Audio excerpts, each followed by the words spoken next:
Hi everyone, Aaron here for Zollotech, and I wanted to show you Apple watchOS 2.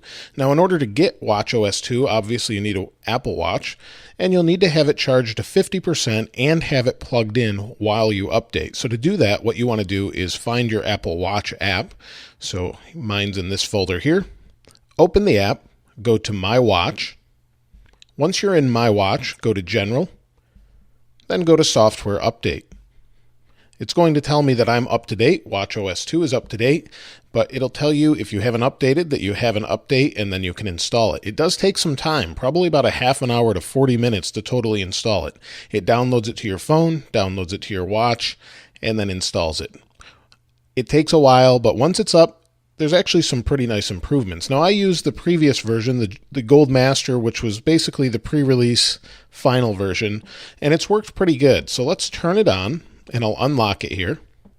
With watchOS 2 comes a bunch of new watch faces. So if we push and kind of force press or 3D press, depending on what you want to call it, go over a little bit more, you'll see we now have time lapse. And we have all the old ones we had before. And photo album is new as well. You can just pick an album or pick a photo from your photo album. Extra large, time lapse, customize, and we just keep going around. So let's go into time lapse. And you can see that's kind of the time lapse. So when you wake it up and turn it on, you'll see that little time lapse. Now if I push and hold and go to customize, we've got Mac Lake, we have New York, we have Hong Kong, London, Paris, Shanghai, and it looks like that's it. So if I go all the way back, that's what we have for our options there. Now you can select your own photos using the photo app here, photo album. I don't have any photos synced with the watch right now, but you can use photos if you want to do that. You can also customize a little bit more in what they call complications. So if I go back to the one I was using before, you can see I have weather here, but if I push and hold, go to customize again, you'll see I have multicolor, but if I slide to the right, here I can customize each different thing. So now I'm on the weather. Maybe I want to know what the world clock is. We've got more world clocks. But here we have stocks, moon phase, date, and if you have apps that interact with this, you can actually update information there as well. So we'll go back. You can update each one of these. You can see here we have weather. Again, world clock. A lot of this hasn't changed, but if you have an application that actually interacts with this, you'll be able to do more with it.